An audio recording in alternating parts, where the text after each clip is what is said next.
এই ভিডিওর শুরুতে কি বলা হয় যে ছেলেটা যে আছে অভিনেতা আলভি, তাকে রূপসা দিয়া অনেক আদর করতে ইচ্ছে করতেছে আমার।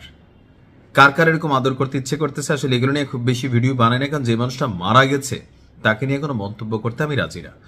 বাবা তোর ভাল লাগছে, তুই আরো 5টা প্রেম কর, তুই আরো 5টা বিয়ে কর, সব তোর ব্যক্তিগত ইচ্ছা।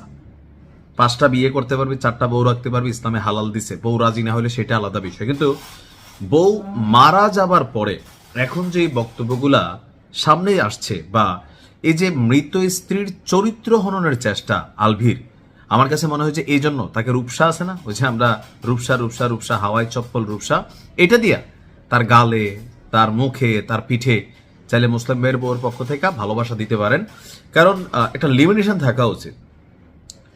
তার সাথে তিথির সম্পর্ক, ভালোবাসা এগুলো নিয়ে প্রথম বউ মানতে পারে নাই, সে মইরা গেছে, ভালো কথা, তার রাস্তায় সে চলে গেছে। কিন্তু ওই স্ত্রীকে নিয়ে গতকালকে রাতে যে বক্তব্য দিয়েছে আপনার আলভি, এটা কোনোভাবেই আসলে গ্রহণযোগ্য না। আলভি আসলে বুঝতেছে না যে তাকে মানুষ যে ওয়াকথুইং এবং রূপসা চপ্পলের ভালোবাসা দিতে চায়। কি বলছে দেখেন, রাত 11:35 নিজের ফেসবুকে একটা স্টেটাস দিয়েছে, সেইখানে এটা নিজের শেষ পোস্ট উল্লেখ করে সিসিটিভি ফুটেজ, ময়নাতদন্তের প্রতিবেদন এবং স্ত্রীর অতীত নিয়ে একাধিক প্রশ্ন তুলেছেন। তুই স্ত্রী কি জিন্দা? উনি তো মারা গেছে।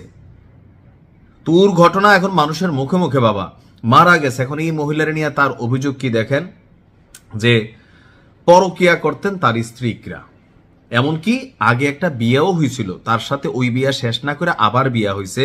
আর এই তথ্যগুলা তো তুই তো বেটা এতদিন দেশ না, তোর মাথার মধ্যে কে বুদ্ধিতে কি লেখছে দেখেন, এদের আসলে লজ্জা শরম নাই।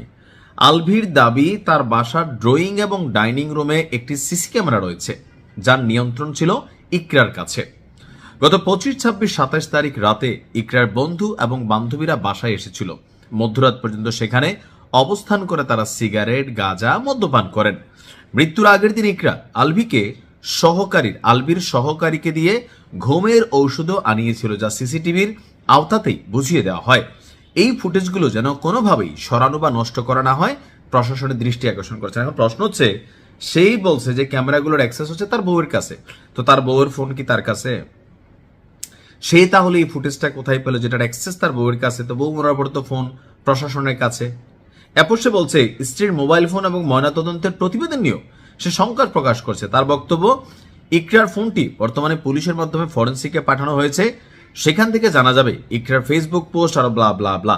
আচ্ছা, তারপর আসেন পরকীয়ার বিষয়টা। আলভি তার স্ত্রীর অতীত নিয়ে বলছে যে ইকরার সঙ্গে জাহাঙ্গীরনগর বিশ্ববিদ্যালয়ের 41তম ব্যাচের নাবিদ নামের এক বন্ধুর সম্পর্ক ছিল। একই সঙ্গে তার দাবি 2010 সালে পালিয়ে বিয়ে করার পর ইকরার পরিবার তাকে না জানিয়ে ইকরাকে অন্য জায়গায় বিয়ে দিয়েছিল। স্বামী বর্তমান অবস্থায় থাকা ইকরা সেই বিয়েতে সম্মতি দিয়েছিল এবং পরে বাসরও করেছেন বলে স্টেটাস দিয়েছে আলভি।